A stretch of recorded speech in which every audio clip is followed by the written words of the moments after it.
Hey again. Today we're going to be going through Firefly and Serenity, both by Joss Whedon.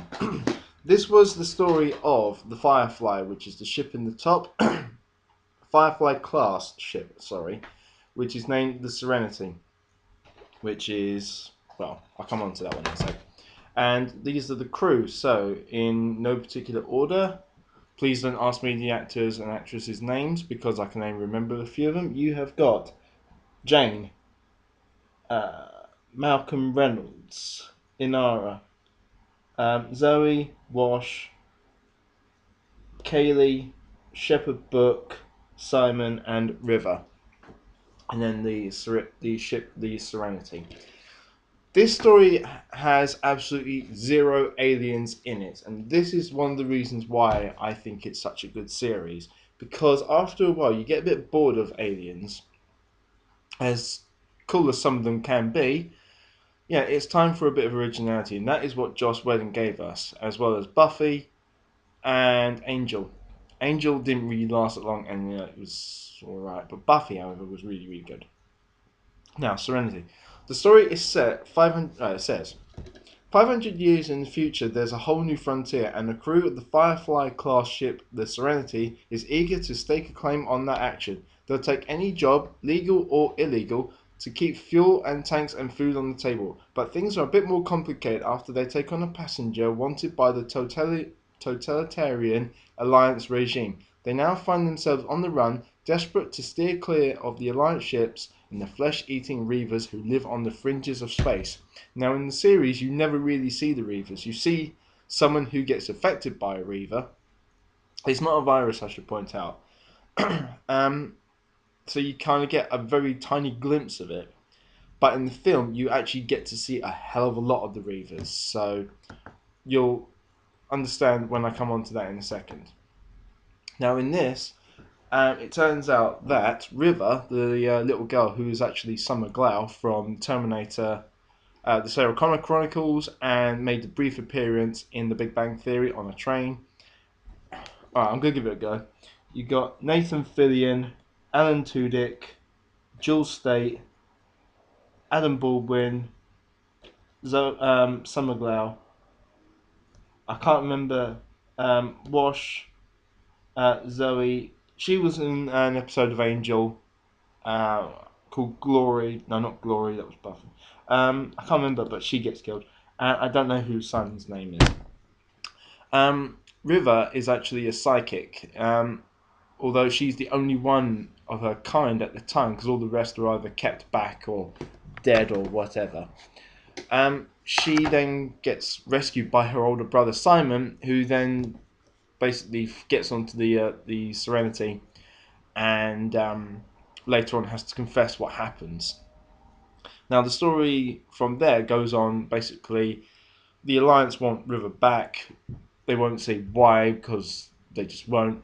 And it's about people who hire them and jobs that they do and that sort of stuff. And it's actually a very, very good series. And then they cancelled it, which was really, really irritating because they did 14 episodes. Now, I'll quickly show you. So each episode comes with a character on the front. So the first one is Shepherd Book, then you've got Jane, and then you've got Zoe. But then you get the little booklet inside. Oh, sorry, and Mal is in there. And then you get the little booklet inside with Mal on the front, trying to look all hard. Because at one point, at the very beginning, well, the very first episode, there is a civil war for independence. So if you were to imagine we colonized all the planets around here and Earth was in the middle, kind of like the headquarters of everything, of the Alliance. The outer planets, that after they've been terraformed, needed supplies, but they wanted to do it on their own terms, really. And then the Alliance basically came along and went, no, you ain't. And that's what the big fight about. So the Browncoats, who Mal and Zoe were members of, they effectively fought for independence and lost.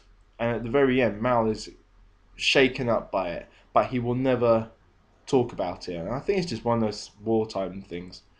And that's why he has the Serenity. It's kind of his pilgrimage, I suppose you can call it, or his eulogy to his fallen people, and trying to do the right thing in his mind rather than being told what the right thing is from the Alliance. So, really quickly, because I'm running out of time. So, the 14 episodes are Disc 1, Serenity, Parts 1 and 2. Crew of Serenity is eager to rid themselves of an easy traceable cargo that's salvaged from a vessel adrift in space, totally unaware that passengers brought something even more dangerous on board, which is River. The train job. Mal has second thoughts after discovering that 2 boxes of Alliance goods his crew have been hired to steal are full of badly needed medical supplies heading for a mining town in Paradiso. Bushwhacked, number 3. After encountering a booby-trapped spaceship carrying a lone crew member in a horrific Reaver attack, Serenity is boarded by Alliance commander looking for Simon and River. That's actually the one where you see a glimpse of what a Reaver is. Disc 2, Shindig. In order to secure a job transporting cargo off planet for a client, Mao attends a social event where a dance with Inara leads him to being challenged to a sword fight in defiance of her honor. One of the guys in that fight is actually Durant from the Darkman series. I can't remember his name, so don't ask me. Safe, episode 5. When Simon is kidnapped by a group of villagers in need of a doctor, Serenity is forced into contact with the Alliance ship in order to seek medical help for a critically wounded Book. That one's actually very good because you do kind of try and get a glimpse of what Shepherd Book is trying to hide. You never find out in the series, but apparently they did the series after of graphic novels and such, and there is a profile on Wikipedia, so I'll let you look that up. Next one, Our Mrs. Reynolds. After a celebration in which the crew is honoured for ridding a planet of a group of bandits, they return to Serenity to find a woman named Saffron who claims to be Mal's wife, who they married during the festivities. She's a bit of a minx in that one. I'll let you watch that. Janestown. When the crew returns to a planet where Jane participated in a heist gone badly, they are shocked to discover that Jane's past actions have turned him into a local Robin Hood-like mythic character. That was actually good, and it has its own tune called Man They Called Jane. Disc 3, Out of Gas. This is by far my favourite episode out of all of them. After an explosion leaves the ship's Serenity crippled, Mal orders everyone to abandon ship while he stands behind to make repairs, and reminisces how he found the ship and picked its crew. That is actually really good, and I showed that episode to my wife, and she really liked it, so we're going to sit and watch this at some point. Ariel. Simon offers the crew a proposition. If they help sneak River into a hospital so he can run some tests on her, he'll tell them where to find medical supplies that will fetch an enormous price on the black market. Naughty Simon. War Stories. Wash regrets insisting on being allowed to accompany Mal on a mission after 2 men are captured by the Adali Niska, the client who previously hired Mal to steal the medicine bound for Paradiso, the one on the train. Where Mal gets his ear cut off is really horrible. Trash. Mal is shocked to discover his friend's new bride is Saffron, who, although furious after Mal blows her cover, offers to cut Mal in what she calls the perfect big time scan. It's basically getting the original laser gun. For disc 4, last disc, The Message. While Jen opens a mail package from his mum, which contains a wool cap with ear flaps and a pom-pom, Mal and Zoe open their packages to discover the body of an old wartime buddy, Tracy. Tracy's a bloke, by the way.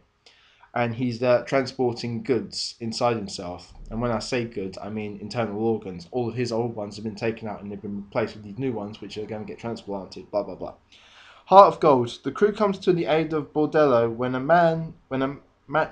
it's Madam, an old acquaintance of Inara's, asking for help after a gunslinger claims a prostitute's baby is his, and he's taking it because his wife is barren. That one's alright. And then the last episode was Objects in Space. The crew are caught off guard when a bounty hunter, eager to claim the enormous reward on River's head, sneaks aboard the Serenity and methodically begins taking the crew prisoner one by one. That's actually really, really good. So it's been a while since I've watched the box set, so I'm gonna at some point watch it with my wife. So there, and really fast. Serenity, after it got cancelled, Firefly got cancelled, they had to tie everything up, and that's what this film is about. So, very quickly it says, Captain Mal Reynolds, a hardened veteran on the losing side of a galactic civil war, now ekes out a living aboard his ship, the Serenity. He leads a small eclectic crew, but when Mal takes on two new passengers, a young doctor and a telepathic sister, he gets much more than he bargained for. The pair are fugitives from the coalition dominating the universe, and so Serenity finds itself caught between the unstoppable military force of the Alliance, the horrific cannibalistic fury of the Reavers, and another danger lurking at the very heart of his ship. Everything is answered in this film. So, what happened to River to make her psychic? Why they're on the run? Who's after them? What happens in the end? I won't spoil anything. You can look at all the links below on the description bar. I'm going to leave it there because I'm running out of time. So, I've got one more to go through after this. So, watch Firefly, then watch Serenity. You know you want to. You owe it to Joss Whedon because he gives you good stuff. See you later. Bye.